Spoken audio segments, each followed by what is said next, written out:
Hey everyone, and welcome to today's Explainer. You know, if you're navigating the modern world right now, you probably know a very specific, kind of quiet pain. That deep, hollow sense of isolation we feel, even though we're constantly connected through our screens. It's weird, right? Well, today we're taking a journey into an ancient wisdom text, the Bodhicitta, and it actually offers a radical cure for this modern epidemic of loneliness. We are going to explore a concept that can fundamentally rewire exactly how you experience love, connection, and honestly, your own inner peace. Just listen to this profound verse right from our text. Is it father or mother who has such a heart?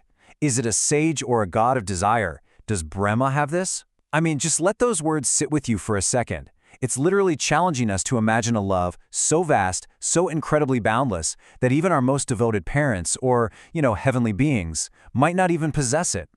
So here's the thing. When we feel isolated, our modern reflex is to just retreat, right? We build up these walls, we doom scroll in our own pain, and we naturally turn all our focus inward. But what if breaking out of that self-centered isolation and actually expanding our capacity for love is the true antidote to our deepest loneliness?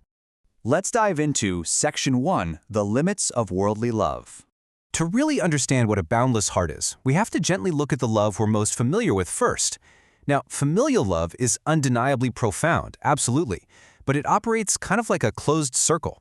Even the absolute best, most devoted parents can only protect their kids for a finite lifetime.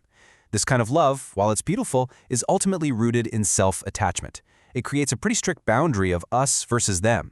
And when our love is restricted to just a chosen few, well, we inadvertently build these massive walls that isolate us from the rest of the world.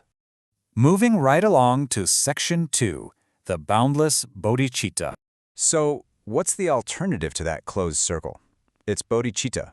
And let's be clear, this isn't just about forcing yourself to act nice or plastering on a smile. It's a fundamental awakening. It's characterized by unconditional loving kindness, which means love with zero borders or prerequisites, and universal compassion. This is the profound, mind-bending realization that the suffering of all beings is fundamentally your own suffering. It's literally waking up from the illusion that we are entirely separate from one another.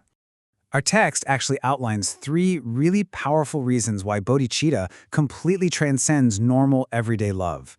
First, its scope is infinite. It's not trapped in a single lifetime or a tiny family unit. Second, it's born of profound wisdom, not that clingy self-attachment we were just talking about. And third, it operates on absolute equality. A bodhisattva, someone actively cultivating this awakened mind, views all beings with the exact same regard.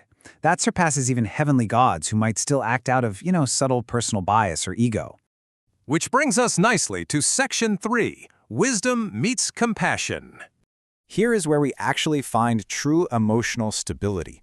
Worldly attachment is rooted in the self, and because of that, it naturally breeds expectation. We want something back, and when people inevitably disappoint us, we get anxious, and we end up in these toxic relationship dynamics. See, compassion without wisdom is just clingy attachment, but on the flip side, wisdom without compassion is just cold indifference. Bodhicitta is the ultimate, liberating unity of both. It's unconditional, because you finally have the wisdom to see that our rigid labels of self and other are just illusions anyway. Okay, Section 4, Simple Visualization Steps. So how do we actually do this? This beautiful text gives us a gradual, incredibly practical path to cultivate this equanimity in our real daily lives. Step 1. Start with your family. Wish them well, but practice doing it without those clingy expectations. Step 2. Expand that out to strangers. The barista, the person taking up way too much space on the subway. View them with equal regard. Step 3. Enemies. Okay, this is the hard one. When you visualize someone who really frustrates you, maybe a toxic coworker or an ex, try to see that their harmful actions actually stem from their own deep ignorance and suffering. Wish for that suffering to ease. And finally, Step 4. Expand this open, breathable ecosystem of the heart to absolutely all beings. Now I know what you're thinking. Let's tackle that in Section 5, Answering Your Doubts. This is probably the most relatable question we face when we approach this text. If I'm practicing universal compassion, if I tried to genuinely love a complete stranger or, no way, even an enemy, does that mean I have to stop loving my family? Do I somehow dilute or lose that special bond we share? Well, the wisdom text offers a very reassuring no. Actually, familial affection is the very seed of love. You don't just throw the seed away. Bodhicitta is simply the process of watering that exact seed and letting it grow into a massive tree that provides shade for everyone. You are not abandoning your special bonds at all. You're taking the beautiful capacity for love that you learned there and expanding it into a boundless, open ecosystem. And here's another incredibly common, very modern fear. How do we know we aren't just becoming emotionally exhausted? Like, how do we actually distinguish true loving kindness from excessive toxic emotions that just drain us completely dry and lead to that profound empathy fatigue we hear so much about? Notice the stark difference right here.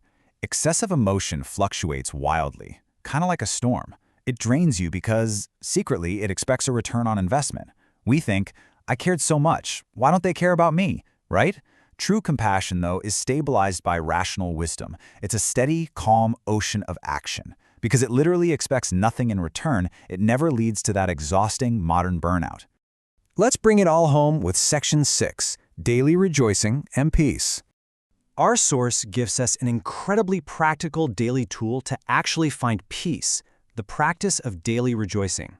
In our day-to-day lives, especially online, we are so quick to criticize and tear things down.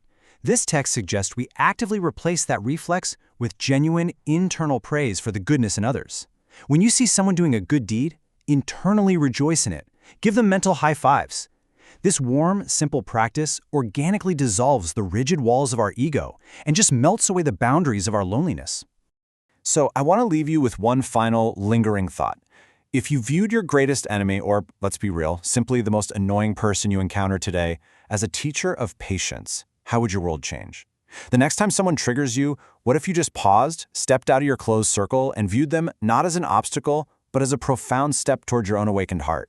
This boundless heart isn't some mystical far-off destination. It's literally a choice we make in how we view each other, right here, right now. Thank you so much for joining me on this explainer, and I really hope you step into the world today with a slightly softer heart. Catch you next time.